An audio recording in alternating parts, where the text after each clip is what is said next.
And something that I learned a long time ago, never take counsel of your fears.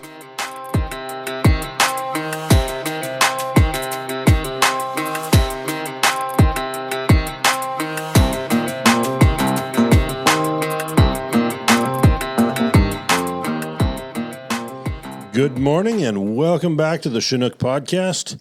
And if it's evening where you are, well, have a good morning tomorrow. My name is Brad Donovan. I'm here with Pastor Nathan Zechfeldt and Elder Jamie Souls. We're from Christ Covenant Church up here in Grand Prairie, Alberta. Basically, if you look at a map, the edge of the world is slightly north. Yes. Yes, and we are steadfastly obeying the command of the Lord to take the gospel to the ends of the earth. Yeah, and which is our backyard. We're near there. We're very near.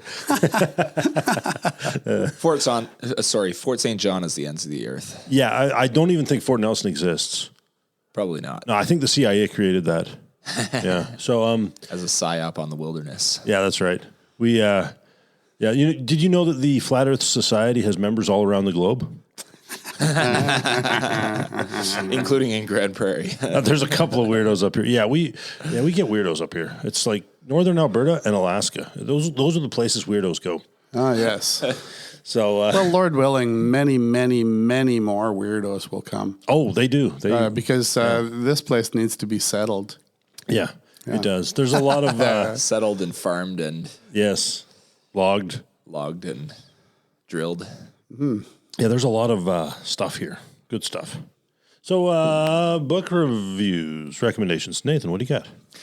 Well, I'll get going. I have a book here by Dutch Reformed, an old dead Dutch guy from the 1800s named Guillaume Groen van Prinsterer. He was a mentor for Abraham Kuyper, and Abraham Kuyper, in his political platform as well as his theological platform, took a lot of talking points from Van Prinsterer. All right. And Van Prinsterer writes a book here called Unbelief and Revolution. And basically what he's doing in this book is he's dissecting the causes for the French Revolution. And he talks about a lot of different things. Like he talks about constitutions, the divine right of kings, stuff like that. And basically when it comes down to it, he says, well, the ultimate cause for revolution is unbelief. And so he talks about how unbelief to God, towards God, drives all revolution, which I find really interesting because Solzhenitsyn, about 100 years later, talks about the revolutions in Russia basically in the same way. Yeah. I doubt that Solzhenitsyn ever got his hands on Van Prinsterer. But yeah, Solzhenitsyn, of course, is famous for saying, why have all these things happened? Because men have forgotten God. Yeah. And that's essentially the thesis of Van Prinsterer, but he writes it in a very interesting way. He was basically a defender of the monarchy in the Netherlands. He was also he stuck with the state church in the Netherlands, which is really interesting because it was during a time when at least there was an initial Reformation happening in the 1840s where a bunch of Dutch Reformed churches were breaking off from the state church.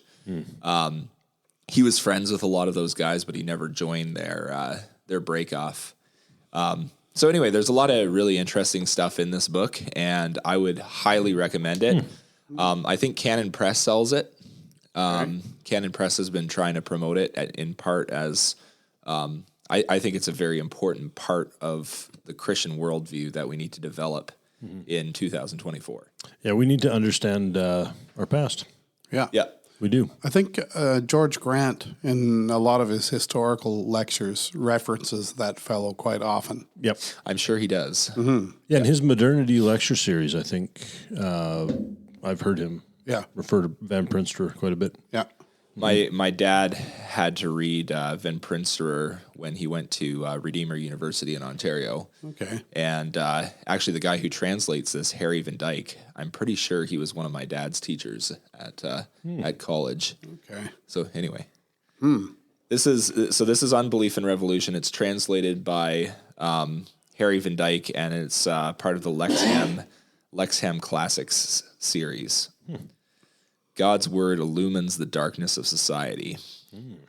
That does sound good. Okay. For a book recommendation today, I have one of the Biblical Blueprints series that was published by Nelson. Actually published this. No way. No kidding. It would have been back in the early 90s or late 80s, somewhere in there. This is The Children Trap, Biblical Principles for Education by Robert Thoburn.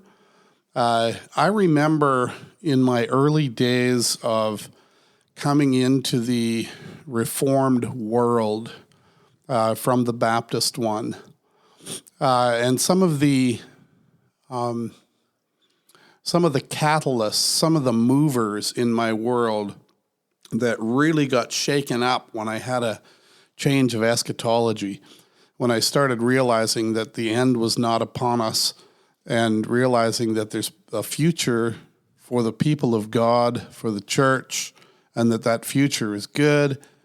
One of the first implications of that to me was, okay, if these promises of God are true, if God does promise to win the world, we've got to find a way to short circuit the loss of our children in the education that we give them. I was noticing, and it was being pointed out, that a great many kids who had been raised in faithful Christian homes lost their faith as soon as they go to college. Well, it was before they went to college in those days, but college was down the road. But during school, because they're being confronted there with ideas that run deeply contrary to the Christian story, and so, anyways, I began to seek out teaching along these lines, and this was one of the books that came up, The Children Trap by Robert Thoburn. He does a walk through the reasons why you want to get your kids out of the public school. There are all kinds of good alternatives, but you got to get your kids out of there. Okay, so The Children Trap, Robert Thoburn. So does he by any chance have connections to New St. Andrews College? It'd be like grandfatherly and way back. Okay, all right. Yeah. I think this guy was Gary North's father-in-law. Oh, okay. I think. And Gary North passed away a couple of years ago, so. Right. Yeah, cool. I know the catechesis done in those schools is substantial. Yeah, it is. And if you think your children are not in public school to be catechized, then you are very mistaken. Not awake. Not awake to the situation at all. So, for my book recommendation, I'm going to go back a couple of years. So you went back to the 1840s, and you went back to the 1950s or 80s, right? We'll go in this book all the way back to the 340s. Yeah, Basil. I've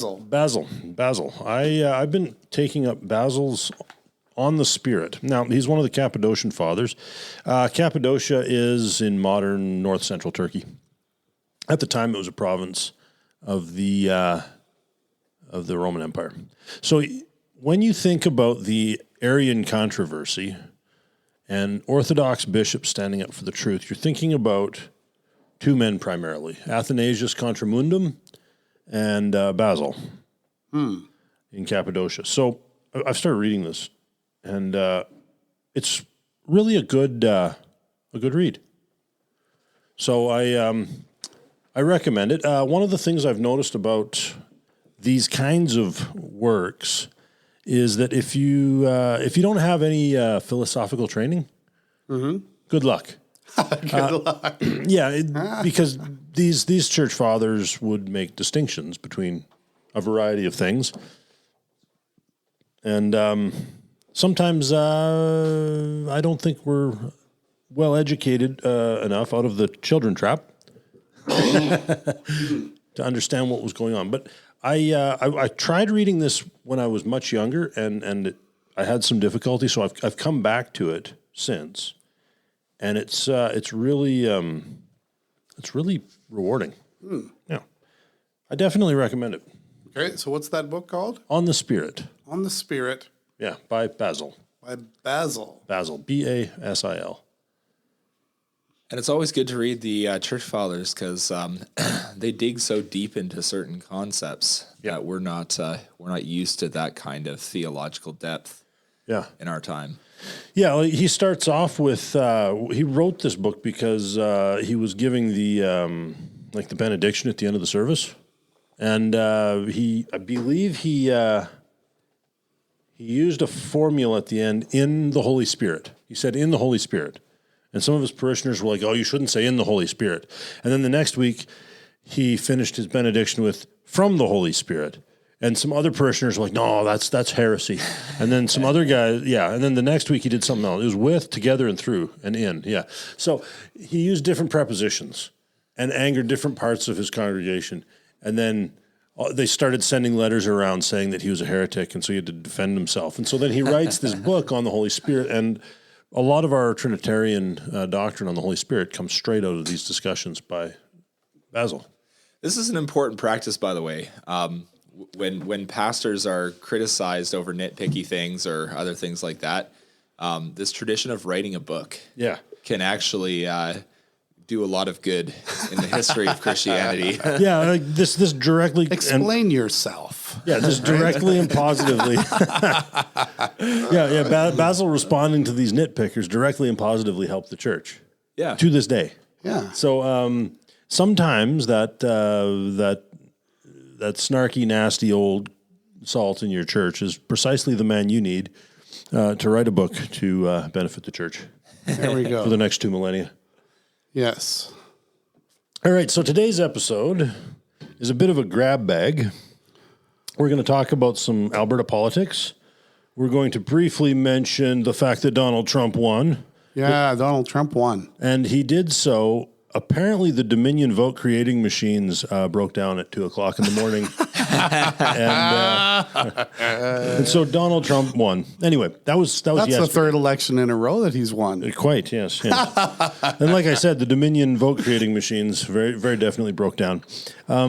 You're not allowed to win 3 elections in a row in the States. No, you're not, which is probably a good thing that those machines were They stole the middle one. They stole the middle one, yeah. Yeah. Which, unless your name's Roosevelt and we have a war going on. But anyway. Right. While we're talking about Dominion voting machines and stealing elections, apparently John Rustad is calling out Elections BC right now. Okay, so they found a ballot box in Prince George. This is the BC provincial election. They found a ballot box in Prince George 2 days ago with, I think it was 680 some ballots in it that had not been counted. It was just like forgotten, left, stuffed on a shelf somewhere. I've heard stories of apparently like elections workers taking ballot boxes home over the weekend. Yeah, no, like you're not allowed to do that. And they do the crazy thing. Anyway, so this ballot box has all these ballots in it. They've also got a whole pile of unaccounted for ballots in a particular riding. I forget which one it was. Probably Pennsylvania somewhere. No, this is Alberta or BC. Sorry. Oh, yeah. Sorry, we're talking about Canada. So. Yeah. So there was a bunch of ballots that were unaccounted for. Now, when you go into a voting station, they'll take your ballot and they'll tear it off of out of a book, and there's a stub that's left. And on the stub and on the ballot, there's a serial number and they match. And when you count at the end of the night, you have to match all these up. Right. So one of the ridings, and I forget which one it was in BC, they discovered, we're missing some ballots, and there are sufficient ballots missing to change the result in that seat from NDP to Conservative, which, given the results of the election in BC, is very interesting. Because currently, the NDP has a 1-seat majority over the Conservatives, basically, and the Greens have 2 seats. And they managed to get that majority during the recount. Yeah, during the recount. So if there's a bunch of these ballots that might swing an NDP seat back to Conservative, now they don't have their majority. But also, there's another problem, is that they still need a Speaker of the House. Now, in BC, the Speaker of the House, like any other provincial legislature in Canada, doesn't vote on anything. His job is to enforce the rules and decorum. And if the NDP appoint one of their members as the Speaker, they don't have a majority in the House anymore. So they've been trying to get the Conservatives to appoint one of their guys, and the Conservative Party refuses. Now there's two Green MLAs. If one of the Green MLAs takes the seat, then the Green Party loses official party status, and they're cut off from the money. So everybody's hooped right now. Nobody wants the seat, and without the Speaker, you can't actually sit the House. So the BC is actually in a very interesting situation. It's not quite I wouldn't call it a crisis, but it's a constitutional quandary. They can't actually sit the government without the Speaker. So I don't know what they're going to do there. So, but the position that they're in right now is forcing us to deal with this problem of election fraud. Yes, because if there is demonstrable fraud, then I know what they need. Results can be overturned. Yes, they need Jesus. Oh, that well, too. they do. They need to ask their neighbors for pro tem seats. We have a Presbyterian solution for this problem. Yes, I will sit as a pro tem MLA from Alberta. And then to add to this whole mess, I think about a week, it was about a week after the election that David Eby's primary advisor was named as one of the foreign interference guys from China. Oh, his name was on that list. Yeah, his name was on that list. So that's casted even more aspersions on the election because there's an alleged foreign spy who's involved in the election of Eby. Oh, that's funny. So anyway, it just gets better all the time. Yeah, so the CCP is involved in this election now too. Maybe they were the pro tem MLA. Yeah, they probably were. Well, they purchased some NDP guys down south, did they? Yeah. So it's common knowledge that the CCP has strings attached to Richmond and places like that. So all the Chinese newspapers in that region are, well, apparently some of them are openly CCP. Yeah, they are. I can't prove that because I don't know Chinese, but I've heard this from the locals. Yeah, well, it's well known in Chinese Canadian circles, but also in the intelligence circles. Like I've been reading some of their stuff for years, and it's well known that the CCP interferes in elections at all levels, federal, provincial, and municipal in Canada, as a matter of policy. Yeah. So that's it's just like what America does in the Middle East, right? Or like what the States did in Italy in the 50s, or Yeah, everybody's always messing in everybody else's porridge. I mean, that's just the way. That's the way of the world, right? I mean, Goldilocks, she ate everybody's stuff, right? It's the way of the world. But if you understand that the Chinese have been playing in our porridge for decades now, and they're doing it to get at America. Yeah, because we are the. It's like during World War II, Winston Churchill used to refer to Italy as Europe's soft underbelly. Okay. We'll get to Germany through Italy because Italy's weak. Well, referring to the Americans, Canada is that soft neighbor. We are the easy target to get at America. So but it's not just China using us to get at America. It's also Muslim nations in the Middle East. Oh, yeah. ISIS is another big one. Everybody's using us as a platform to get at America. The ISIS is a big one. Like ISIS operatives, after the Americans went into Syria and Iraq and smashed ISIS, many of those operatives moved to Canada. I remember, I think it was the October 26th Peterborough riot from last year. Pro-Hamas riot was run by known ISIS operatives. Their pictures were put up on Twitter by Rebel News. Yeah. Like Yeah. So we've got ISIS operatives. Yeah. We've got Khalistani terrorists. We've got CCP spies. Oh yeah, Brampton. Yeah, they were whacking each other with swords yesterday. Yeah, that's right in my dad's neighborhood. Yes, a bunch of these with swords. Yeah, so the Khalistani Sikh terrorists, Yes. they decided to attack a Hindu temple. And so then the Hindus got all mad and they're out on the streets waving their Indian flags because there's tensions between Khalistan and India. Yeah. And so Canada's just being ripped apart by inter-ethnic tensions. Yeah, the cops didn't even show up. I mean, they're just like, I'm not paid enough for that. And I'm like, well, that is your job. Well, my dad has talked to cops in Brampton who say that when there's violence at mosques and temples and Sikh temples and Hindu temples, They just don't show up. They just don't show up because there's no point in showing up. Yeah, they would have to deport everyone, which they should just do. If you're running around waving a sword in my country, you should go back to your own country and see how tolerant they are of that nonsense. Oh, they're not. Anyway, I get a little bit smoked about that. But the what else crazy? There's some other crazy thing that was happening recently. So we're doing a broad overview of are. inter-ethnic tensions in Canada before we get to the Alberta Bill of Rights. Yeah, but this isn't even inter-ethnic tension. This is weird. The Mexican cartels are producing fentanyl, and that's what the opioid crisis is, pumping fentanyl into the United States. One of their main pathways for the transport of fentanyl is through the Port of Vancouver in BC. Okay. Because it's easier to get from the north. But going back to the Chinese, all those fentanyl labs in Mexico were set up by, and all their chemists were trained by, CCP chemists, Chinese operatives. So it's another version of warfare. It's just liminal warfare. It's right? liminal warfare. That's the term. The term.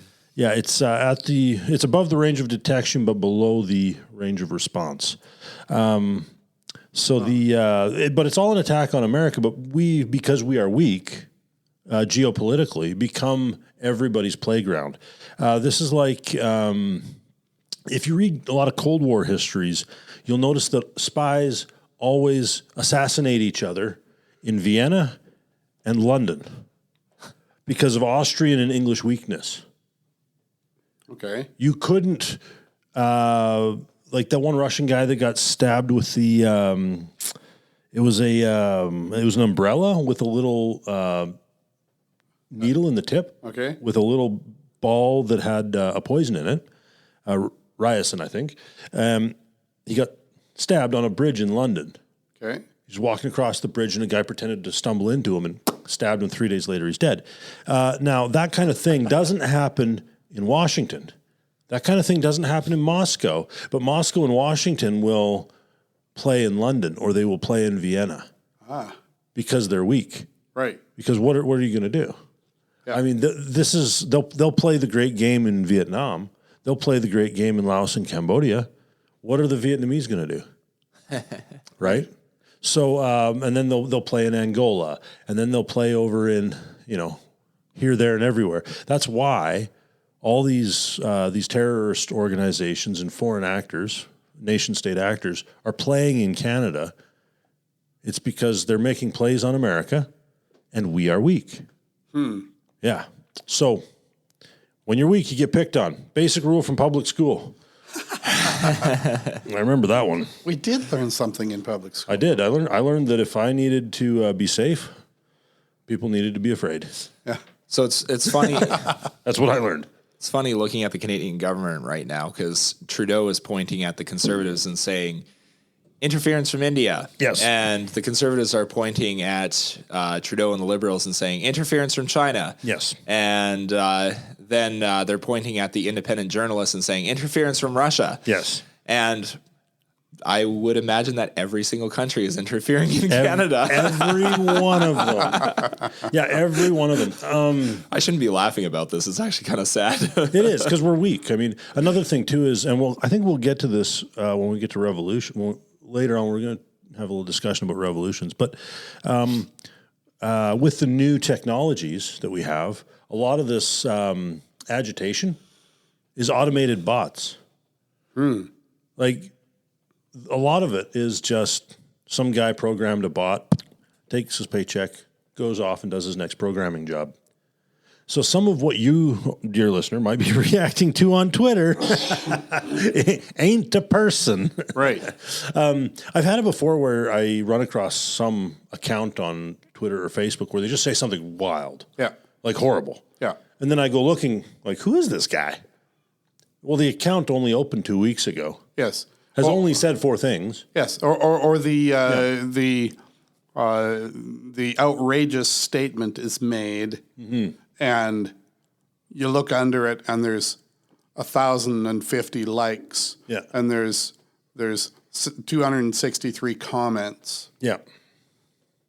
and it just came out Like minutes ago. in a magazine or whatever this is that's putting it out that purports to be widely read, And it's not. but it's a bot. Yeah. All the likes are bots. Yeah. All the comments are AI generated. Yeah.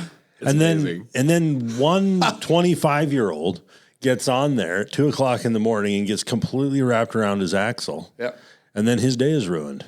And maybe even his faith. I don't know. Like beware the traps of the devil is what I'm saying. This world with robots filled Yes. should threaten to undo us. Yes. So, AI is a powerful tool, but it is nothing more than inputs. That what you input is that what you outget. So, when these guys program these bots, and these bots do bot things, Yes. just be wise. Like, I mean, I had a guy one time threaten my family on Facebook with great violence, and so I looked him up. He had a Facebook account, I think, for a grand total of 3 weeks. I was like, oh, this ain't a guy. It was during an election cycle. He was allegedly from England.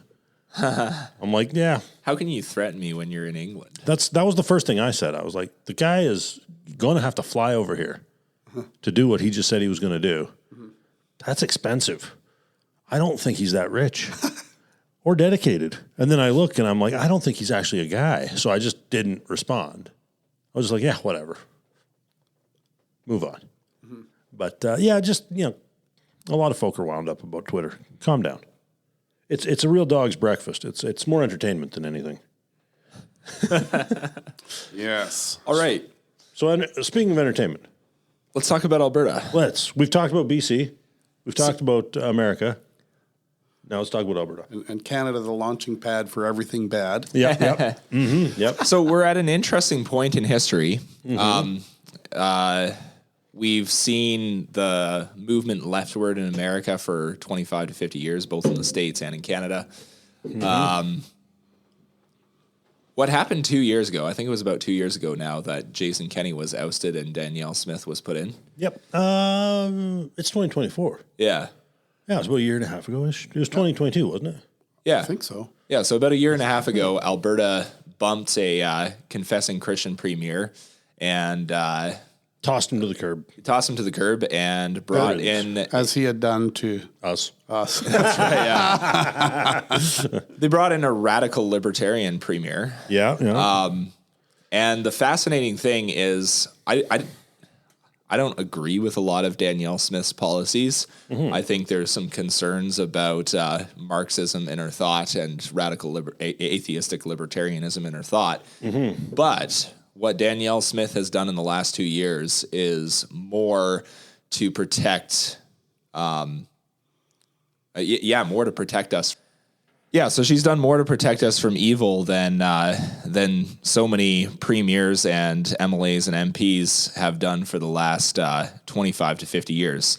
So what's really cool about Danielle Smith is even if she's not doing as much as I want her to do, nevertheless, she's doing something. Yeah. And she's actually doing something to not only to stop evil, but also to turn it around. Yeah. So what's the bill number that is in the House right now? Yeah, so that's bill number 24, Alberta Bill of Rights Amendment Act 2024. Yeah. So there's 3 basic amendments that they want to make. Yeah.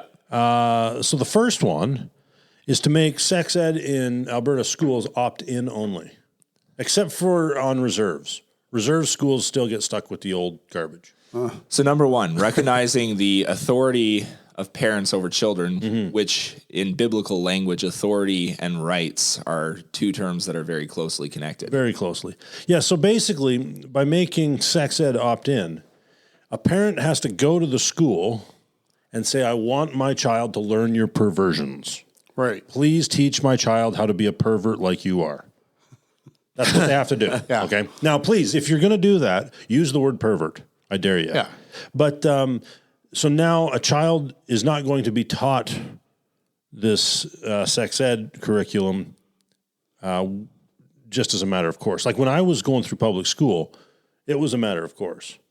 Yeah. Like you had to take it. And was it bad when you took it? Yeah, it was humiliating. It was humiliating. That was just starting to come in when I was in school. Yeah, when you think about it, that would have been in the late 70s. Yeah. I homeschooled, so I didn't have to deal with that. Yeah. No, you got proper sex ed. Yeah. For marriage, son. For marriage. Honor God. Honor Christ. Enjoy your wife. Amen. But yeah. No, it was humiliating. Ugh. I was like 14. I think 14 is when I had my first exposure to this curriculum. And I'm a Christian boy, and I've been taught from my very youngest youth that sex is for marriage, and it honors God to do so, and everything else is sin. It's not just a sin against your, yourself. It's a sin against God. It's a sin against His Word. And then I get into this class, and it's just humiliating having to listen to these people preach this heresy, and joke and laugh about it as if this was as if this was funny. Yeah. Natural, they call it. Well, not even. It was earthly, natural, demonic. demonic. Yeah, it was very. I remember the classes being very crass, like very crass, very crude, over the top, like. Because what you have in the public school system is a bunch of teachers who did not have proper parents.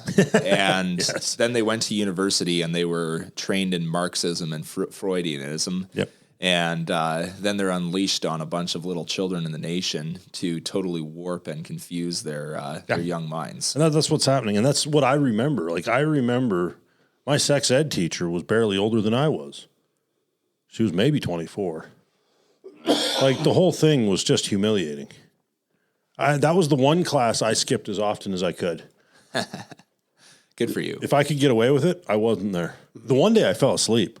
That was funny because I was like, this is the Lord gives to His beloved sleep. He gives to His beloved sleep. Yeah, like this was fun. So I was sitting there sleeping in my sex ed class, and one of my classmates tied my shoelaces to my desk. So when the bell went, I woke up out of a dead sleep, grabbed my bag, and launched myself across the floor. I nearly took the desk out the door with me. It was really, really funny. But yeah, like, it's just humiliating having to sit there and listen to what you know is wickedness being, it's not just praised, but like it was all very crude. It was very, it was horrible. It was deplorable. There was nothing about it that was praiseworthy. And so when Christian parents look at this opt-in sex ed amendment, it's about 40 years late. It's easily 40 years late. And what are you doing with your kids in that school anyway, Christian parents? Come on. What's wrong with you people?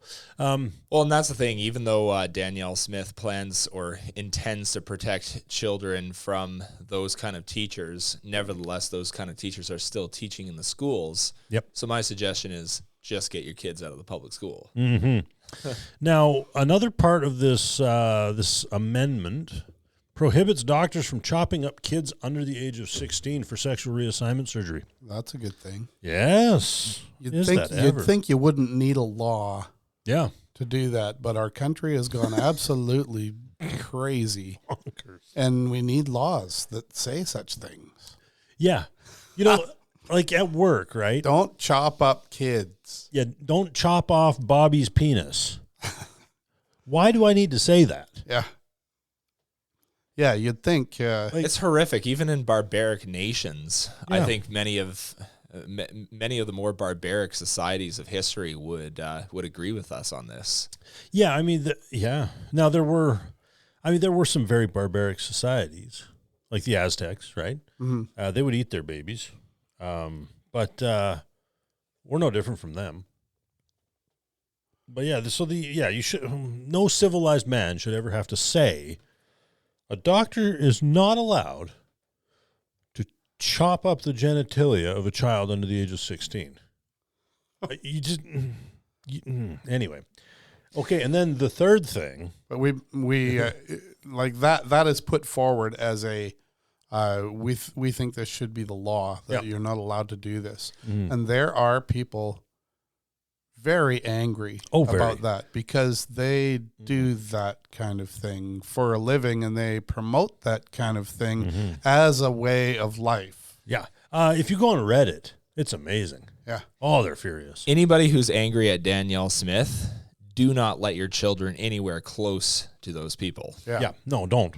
Don't let your children anywhere, because your children are not safe. No. With those people. And then the third main thing it does is this bill bans transgender athletes from messing around in women's sports.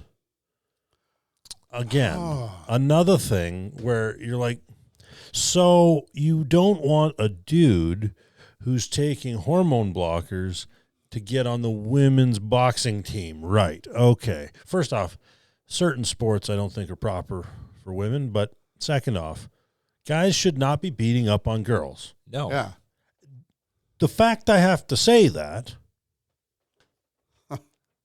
we are uncivilized and barbaric. Yeah, we are. Yeah. There's just, ugh. And again, the fact that Danielle Smith is getting so much pushback from the left on that shows how far gone our society is. Yeah, if you roll around on Reddit or even Twitter for half a minute, you'll find that just the left is screaming. The Alberta Teachers Association is joining in a lawsuit to stop this. Right. I'm like, Christian teachers in the public school. I know there's a bunch of you. Somewhere. Where are you? Where are you? Are you silent in the face of this? Yeah. Clearly. Really? Your union, speaking on your behalf, is threatening a constitutional challenge to a law that we shouldn't have to need. Yeah. Yeah. Like they're perverts. Yeah. It's not unconstitutional to protect children. No, that's basic dude Human stuff. decency. It's basic. If you have to say that you have to do it, something's wrong. Like this is, anyway. So on all these points, Danielle Smith, keep fighting. Yeah, keep it up. Keep it up. Indeed. Apparently we need these laws, so keep going. And then she's also intending to protect free speech. No. Really? Yeah. What? Excellent. Yeah, apparently she's... How could she? I think part of the Bill of Rights is intended to protect professionals. So it's intended to protect professionals from the new censorship laws coming from the federal government. Oh, perfect. And from being fired. I wonder if they're going to, because the feds have been proposing to make it a hate crime if you deny that residential schools were like World War II level Holocaust events. Right. Maybe they'll protect us from that. They do not want people to be able to speak against such things. Yeah. They keep doing this. They've got all kinds of bogus agendas. They talk about global warming here in freezing Canada. Yes. And they talk about it as though it's a terrible, oh no. Yes. And it's idiotic. It's not even sensible. Not even close to sensible. You remember that the emperor had no clothing, Yeah. right? Yeah. It's not even close to sensible. Yes. Yeah. He wasn't even close to dressed. I mean, like, but that kind of stuff gets pushed, and it gets pushed by it's not just Justin Trudeau. He's got so many lookalikes in Canada on lower levels whose ideology requires them to force their notions on the entire world. I think that's a good segue into the other thing in our grab bag. Yeah. And what's that? Revolutions. Oh, but we're not done talking about the Bill of Rights yet. We're not. Oh, No, even better. because another point in the Bill of Rights is that she intends to protect the right to own and use firearms lawfully in Alberta. Okay, that's a long time coming. I like that. Because Ever since Danielle Smith has gotten in office, I mean, I remember the first couple weeks when we finally started hearing adult noises coming out of the legislature, Premier's mouth. out of the premier's mouth. Well, good. yes, Good. Good. this is another one of those adult noises. So you remember when the federal government banned 1,800 specific models of firearm? So some of those firearms were airsoft guns. A couple were limited edition, like rare bird one-off models that 3 people in the United States own. Yeah. I mean, oh yeah, it's hysterical. Some of it was stuff you could never buy in Canada to begin with, and some of it was stuff that everyone has. So they've gone and said, well, we're going to create a slush fund for buying back these weapons to get them off the streets to make them safer. Right. They've spent $75 million to date and have purchased not a single gun from a gun owner.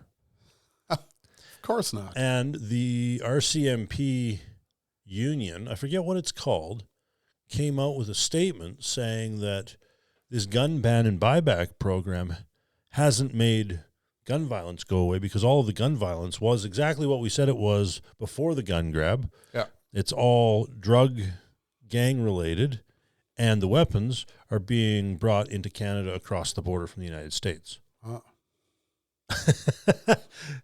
And they're brought across the border because then they're not registered in the Canadian system. So then when a crime is committed with the firearm, there's no trace of ownership.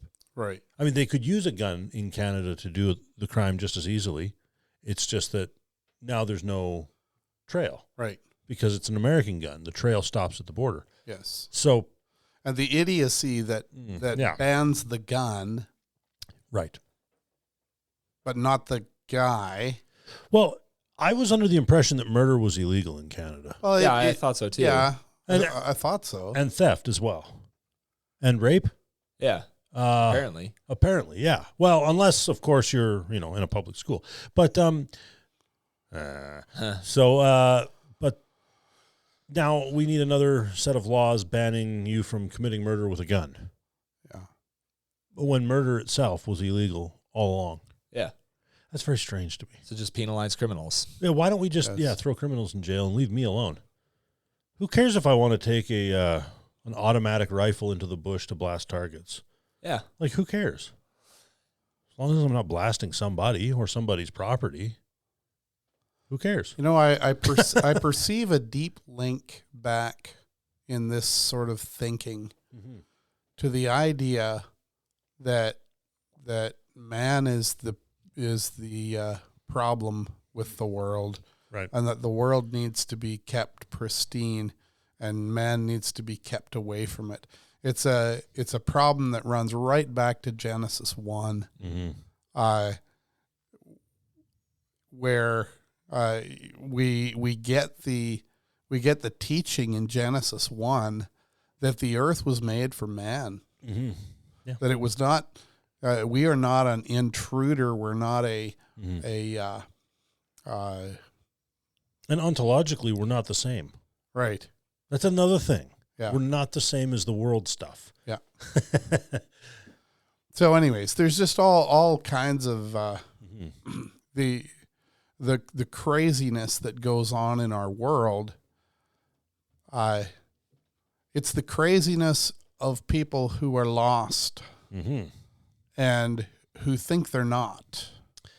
Right? Yeah. So now we've made our way back to revolutions, Nathan. Yeah, except there's still Nathan still wants to talk about this. I'm still on this bill.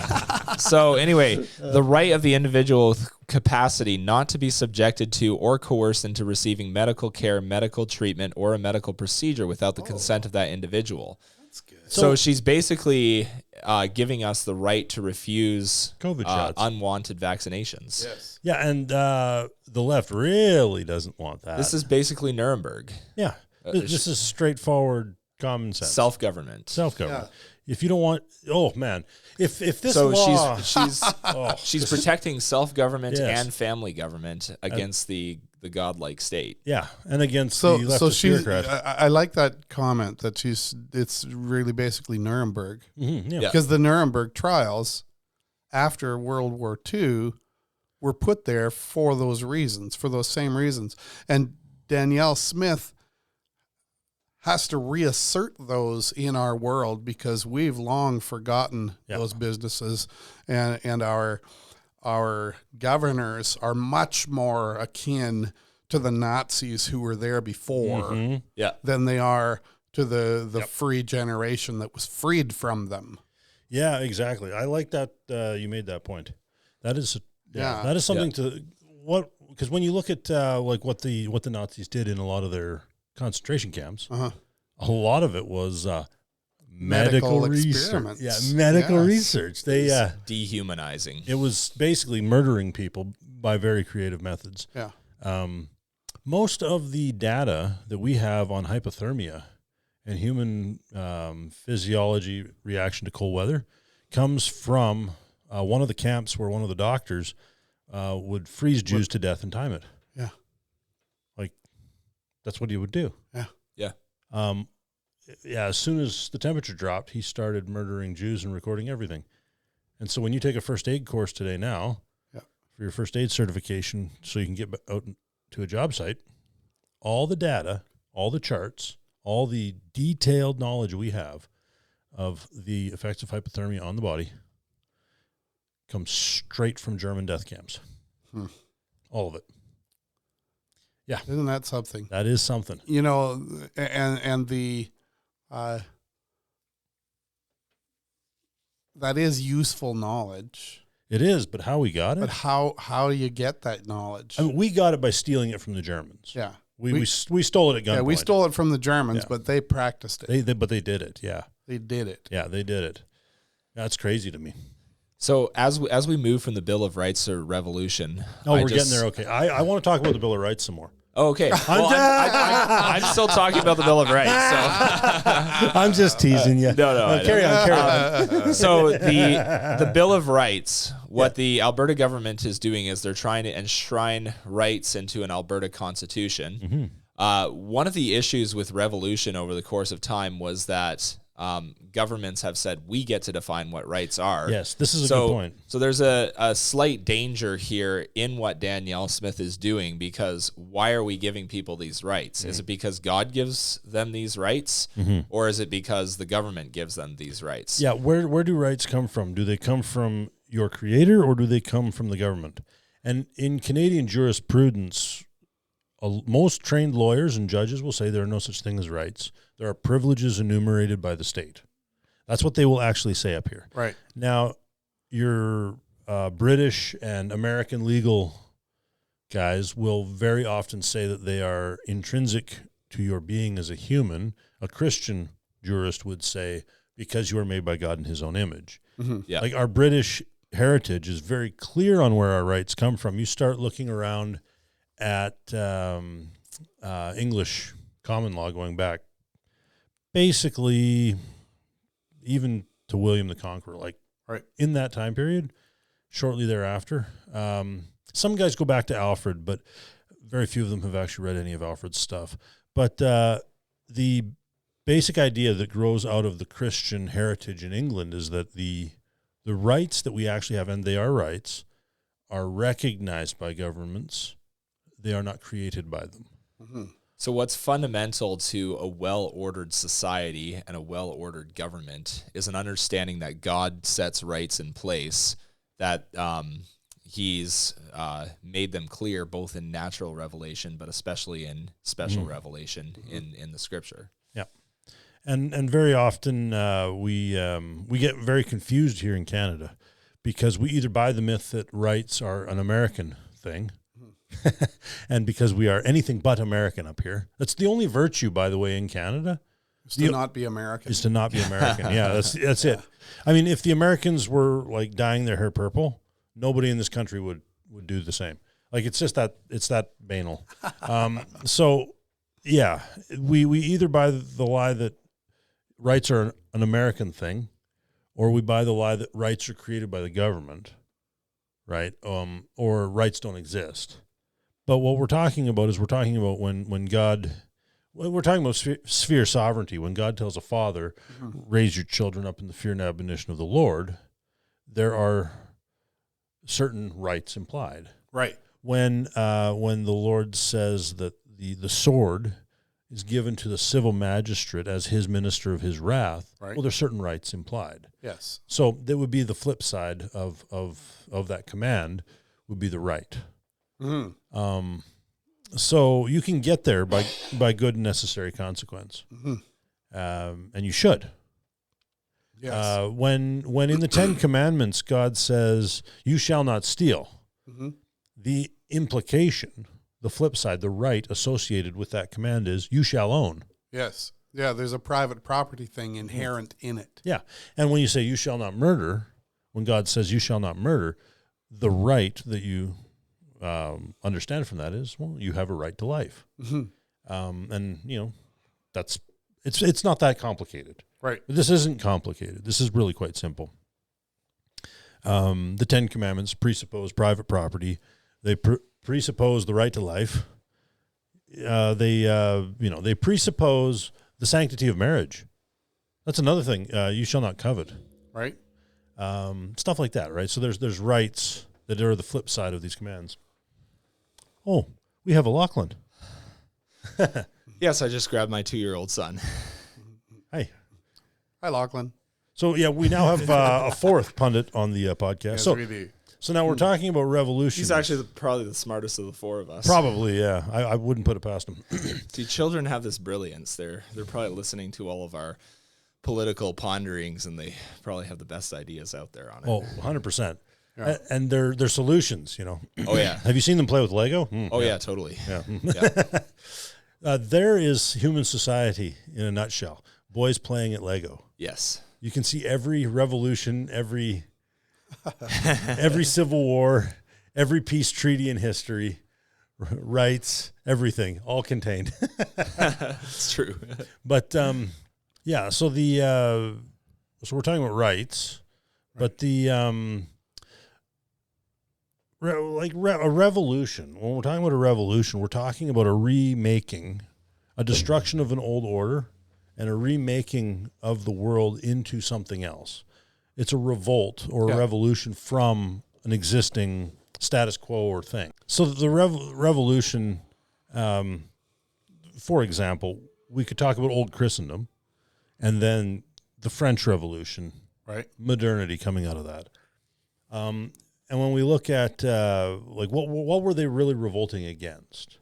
Well, look at what they attacked. Yes, they attacked the church. Yeah, that's where they went. Yeah, so it was a religious revolt.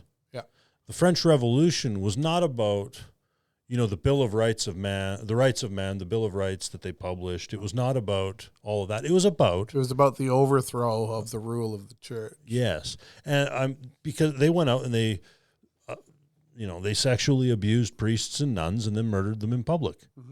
Like that's what they did. Yeah. They enthroned a prostitute as the goddess of reason in the Cathedral of Notre Dame. Like they did that. So when they did that, they made very clear who their new gods were and who the old gods were that they were overthrowing. Right. So we're downstream from that. And you look at the Canadian political, social, entertainment, economic landscape, and it's all very French Revolution. So the revolution is still ongoing, but the thing about the revolution is it has to be continually revolting. Yes. Yes. It needs to continue to revolve. Yeah. And these guys, they don't stop. That's actually a point of faith with them. Yes. That's not an accident. That's part of the That system. revolution is a continual. Yeah. I mean, we talk about reforming we're reformed, but always reforming. Right. They talk about revolution in very similar terms.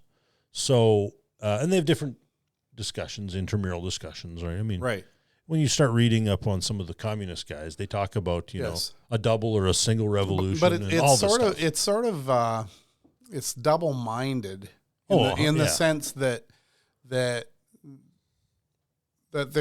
driving toward their particular version of utopia, you know, on the one hand, but on the other hand, their ways and their means of getting there are going to overthrow that utopia when it gets there. Every time, because it's continually in revolution. Yep, and it must be they can't not be in revolution. So there's no good way through this. No, there's no good way out. You have to repudiate the revolution. You have to repudiate the revolution. That's right. Yeah, you absolutely do. So when we're talking about like our current Canadian context, Marxism plays into it very strongly. Okay. Public education, which we've been talking about today, is a feature. The secular public education is a feature of Marxist revolution. If you look at the Communist Manifesto, he's very clear. It's one of his 10 Commandments. Yeah. Thou shalt have public education. Yeah. And there's some other ones in there as well that, like nationalized media, is in there, and licensing businesses and trades is in there as well, which I find very interesting. Your business license in the modern context is Marxist. Yeah. I find that very interesting. You read Karl Marx and you're like, wait a minute, we do everything here. We will obey Marx's 10 Commandments, but not God's. Yeah. Very strange. Very strange. And not even know that we're doing it. Everybody out there in listener land, read Marx. Right. So when you back up and you take a look at this system, and you think of it in Christian categories, you have to understand when they project for you this utopia that they're heading toward. If only everybody would get the vaccine, or if only, if everybody walked together, then everything would be all right. Yep. That vision is continually overthrown by the way and the means. Okay. The revolutionary mind that drives there, it promises and it can't deliver. Well, who promises and can't deliver? Right. It's the devil. Yeah. It's demonic. You can be like God. Yeah. Right. And also holding out to man this carrot, but thwarting him at every step. Yeah. Like you never get anywhere close to the carrot. It's really interesting. It's the devil's tactic, and it has been from the Garden of Eden. Yeah, and it works, by the way. That's why he keeps using it. It's very interesting to me reading Soviet history. Yeah. Because it's fairly recent. It's fairly well documented, and that happens. Yeah. Like Stalin, he takes over from Lenin and continues on with his revolutionary work. When he dies, then you get this reassessment of his legacy by Gorbachev. You get a revolution against the revolution. Yeah. And then you get a revolution against Gorbachev. Against the revolution, against the revolution. Yeah, like if you follow it, they're actually every time, like, so yeah, Gorbachev, sorry, not Gorbachev, Khrushchev. I get those two confused because Khrushchev came after Stalin. Stalin, Khrushchev, and then Andropov? Was it Andropov next? I can't remember. Or was he later?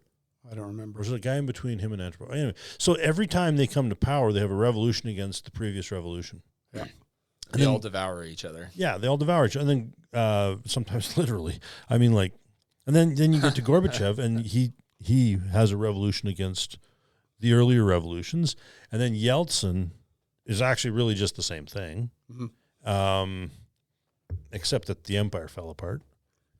Right? It's always a revolution against the French Revolution is another good example of this. You've got the initial, like the tennis court oath, and the French are like, woohoo, we swear oaths in tennis courts. And I'm like, man, who plays tennis? But anyway, so then the next thing revolts against that thing. And the next thing, I can't even keep in my mind straight, which, was it the Decembrists first? Was it the Jacobins next? Yeah. Like, the same thing happened in Israel's history. When you read through Kings, Oh yeah. you read through the careers of the Northern Kingdom, where it was overthrow after overthrow after overthrow. But these were God's people behaving in this way, and God finally had enough of them and sent them off into exile. Yeah, he was just like, enough with you. Yeah, the God breaks those patterns. he does. Yeah, and it's hard. Yeah. Like, you would have thought that World War I would have broken that pattern for the French, but they continue to this very day. They're always revolting. They are Those French. They're revolting. They're just, and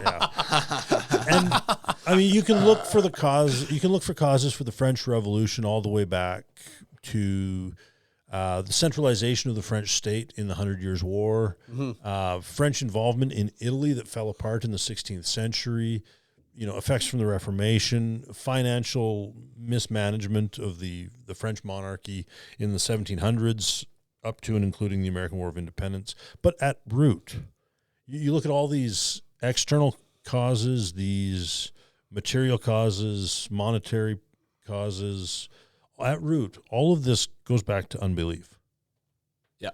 Like you were saying, it's the same thing with the Germans. How did Germany go from the Holy Roman Empire and Martin Luther, the Holy Roman Empire, and all that, to Adolf Hitler? Yeah. Well, unbelief. It was a series of revolutions, right? The primary revolution, I think, at any rate, would be the Revolution of 1848, which hit each of the German kingdoms and principalities a little bit differently. Right. But those ideas of the French Revolution that were involved in the Revolution of 1848, the ideas of unbelief, really, they found fertile soil in Prussia, in Bavaria, like in those places in particular. Well, you see that the 1800s were a time of higher criticism and basically skepticism towards the authority of God's word. Yep. And what do you expect that to do? That's gonna undermine people's faith, and that's gonna give them over to their fears. Yeah, and so you got this prime soil in Germany, and then you've got a series of German civil wars between, like, you've got your Confederation of the Rhine, your Austrians, you got this series of fightings, and then you've got the creation of the German nation. The German nation is only created in 1871, effectively. Yeah, something like that. Yeah, it becomes the German Empire, and that's just northern Germany. Eastern Germany, Austria, it remains its own thing. So but now we're talking Bismarck. We're talking Bismarck and the Franco-Prussian War of 1870. So the German Empire is declared there in France. It's funny. They crowned Kaiser Wilhelm I as Emperor of the German Empire in Paris. In Paris. Well, just outside of Paris. Yeah. That's funny to me. Anyway, there's this marvelous painting of the Kaiser and Bismarck and all his men, and they're crowning the Kaiser, and it's all great. If you look at the painting, the background is the Hall of Mirrors. Oh, yes. In Versailles. Yeah, the whole event happened in France. But anyway, which that's kind of funny, especially if you know the history of the Holy Roman Empire. The early Holy Roman Empire, those emperors were crowned in what is now France. It was still part of their territory. But anyway, I find it funny. The more things change, the more they stay the same. But so you got this revolution that's happening.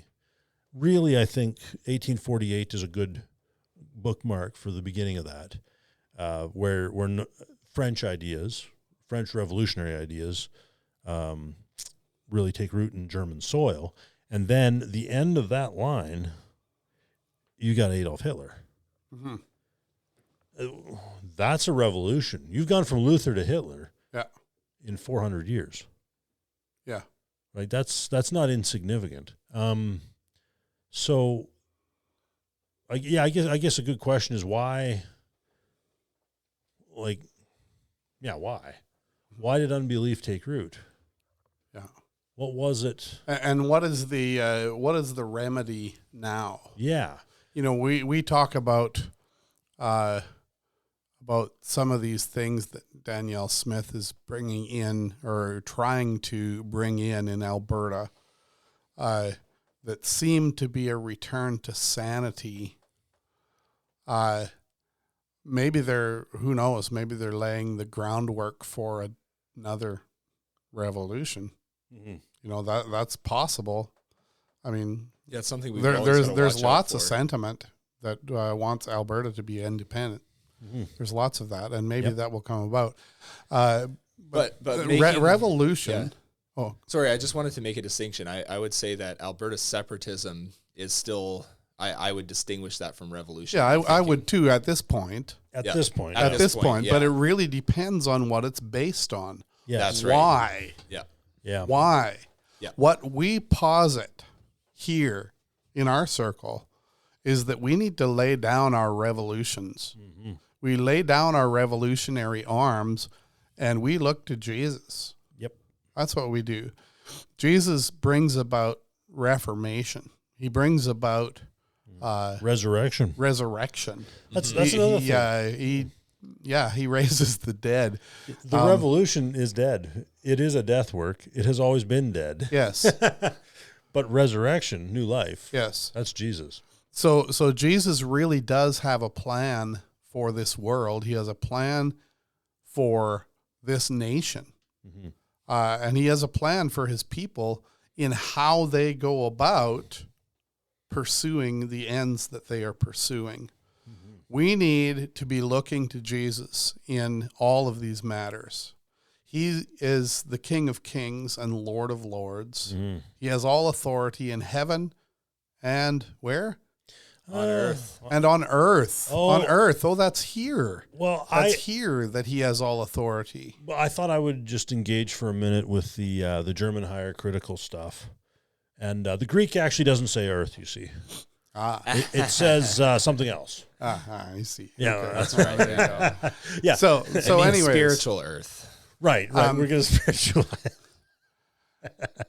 An old hymn said, "It's not through swords loud clashing, nor roll of stirring drums, but through deeds and love and mercy, his heavenly kingdom comes." Yep. That the weapons of our warfare are not carnal, it says in the scripture, but are mighty in God for tearing down strongholds and every idea that is raised up against the knowledge of God. Revolutionary ideas are raised up against the knowledge of God because that's not God's way forward. Mm-hmm. That's not it. We who are believers, we call to all of our neighbors. You guys need to come in. Yep. You need to come to Jesus. You need for him to be your captain. Mm-hmm. You need for him to be your lawgiver. Yes. And to lay aside your revolutionary heart. Revolution is something that gets you what you want quickly. There's a thing to that. Right? There's something about that. It gets you what you want quickly, or what you think you want. But it always turns to but it always rolls over you eventually in the end. It's like a pyramid scheme. But it's short-term thinking. Revolution thinking is short-term thinking. Think Reformation.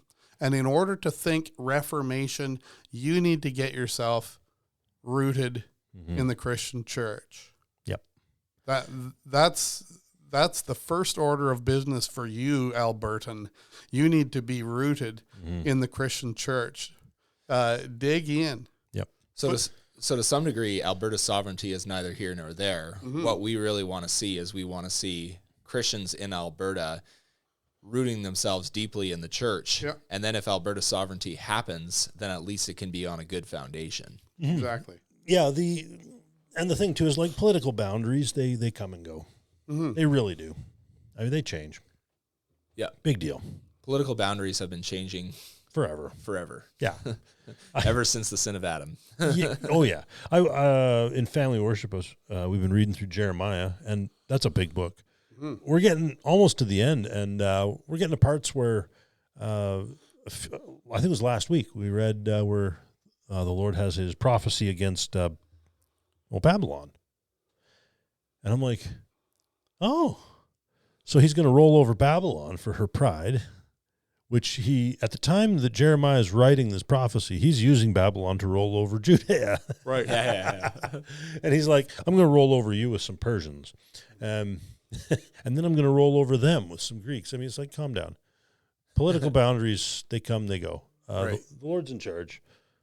But like you were saying, yeah, if Christians in Alberta had this post-millennial long-term view, and then we're assembling in obedience to God's word regularly, building each other up by singing psalms, hymns, and spiritual songs, making melody together in their hearts. Yeah. What couldn't we do? Well, we would eventually, as that sort of culture percolates and grows and strengthens and branches out, we'll eventually learn how to govern a land. Eventually. Yeah. We'll eventually learn how to order society how not to do public education. In ways that honor God. We'll eventually get there. Yeah. My grandkids, my great-grandkids, somebody will figure something out. Like, and that's another thing too, is that if we, as a church, walk in obedience to Christ, the solutions to the various problems will be very interesting. They won't be solutions that you or I would necessarily think up. Right. Yeah. Because they'd be too far outside my experience. Right. Or too wonderful. Yeah. Too weird. Some move of the Spirit Something. in some way that you've never thought of before. Yeah. But then you've got a bunch of faithful men and women just ready to pounce all over this, whatever this thing is. But you position yourself for that. Yeah. Because what I see a lot of people operating, or how I see a lot of people operating right now, whether that's on social media, whether that's in just talking to people in society, is there's a lot of people who are gripped by fear. Yeah. People are gripped by fear of mass immigration. People are gripped by fear of the breakdown of ethics in society. And maybe that's dispensationalism or premillennialism plays a role in that, because people think that the end is upon us. The great tribulation is upon us. But yeah, fear doesn't make you think clearly or think or even true in thoughts. Terms of long-term thoughts. Yeah. Thinking ahead 100 years in society. And that's why people need the church, because it's in the church that we gain a vision. We see what God is doing, even when everything's going mad. Yeah. And something that I learned a long time ago, never take counsel of your fears. Yes. Yeah, don't ask them for directions. Never. Yeah. It's just, wow, that's a bad idea. If I did according to my fears, what a mess I'd be. So I see fear as a major driver in revolution. And you've talked about fear, honor, and interest. But I definitely have been thinking about how fear, especially is a major mover and shaker in these kind of revolutions. Well, what fear I think does is it immobilizes people, because there's different tactics. Well, it makes them do crazy things. Well, it does, but it also immobilizes them from sensible things. So one of the things, like in elections, you'll put out propaganda from various sides. Some of the propaganda is, look at our candidate, he's so great. And some of it is, look at the other candidate, they're so bad. Right.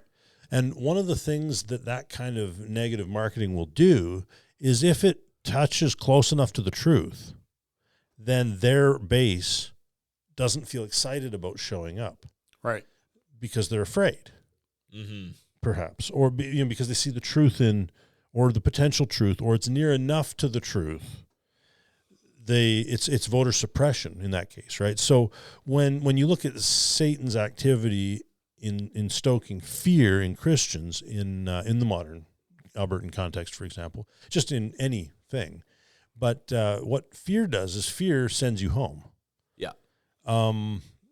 Most people will have one of two responses to a threat: flight or fight. Yeah. Very few people actually respond with fight. Most people respond with flight.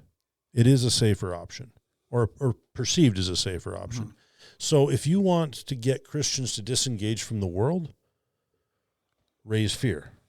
If you want to get Christians disengaged from the church, raise fear. Mm-hmm. Because you're suppressing the activity of your enemy. Basic infantry tactics. You lay down a base of fire to suppress the movement of the enemy so that you can maneuver on the flank. Right. And the infantry's job is to close with, fix, and destroy the enemy, right? Like, we got to start thinking in these terms. Satan is running these plays on us. Like, what is a machine gun in an infantry squad? It is suppressive fire, direct suppressive fire. You use it to stop your enemy from moving. Right. So that you can move. That's what it's for. And the fear of the Lord will deliver us from all of that. Yes. Because if you fear the Lord, that means you're going to be full of joy. You're going to be full of obedience, confidence. If I lose this firefight with Satan, I don't need to be afraid. Like, let's say we lose a firefight over parental rights, right? So let's, the opt-in nature of sex ed. Right. We lose this fight. Has Jesus Christ surrendered this field? No. Has Jesus Christ surrendered my soul to Satan? No. So I am secure. We are secure. Right. Carry on. Yeah. We can lose a gunfight and still win the war. Mm-hmm. Calm down, people. Because the victory has already been secured at the cross. Exactly. And Satan's angry because he knows that it's over. Yeah. But the use of fear, it's like suppressive fire. It's to force you to get your head down and to stop moving. Yeah. And I would say conversely, there is a type of fear that can be expressed when you go into the fight. Mm-hmm. So if you're gripped by fear when you go into the fight, what you're going to do is you're going to be controlled by an uncontrollable rage, and you're not going to be able to fight well. Yeah, and there are a few people that do that. They're pretty rare, but they usually wind up on Twitter. Unless, which is another kind of thing, because you can wage your war on Twitter. The stakes are awfully low there. Yeah, because you're not face-to-face with anybody. Yeah, nobody's going to punch you in the mouth on Twitter. That can happen out here in the real world. So,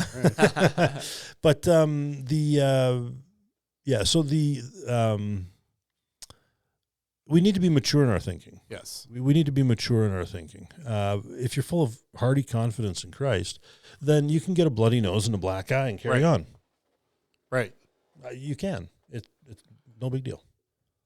Whatever. Yeah. So there is a pastoral angle to dealing with the heart of man during times of foment and revolution. Mm-hmm. Yeah. Oh, yeah. Yes, there is, and we do promote looking to Jesus. We promote walking with Him.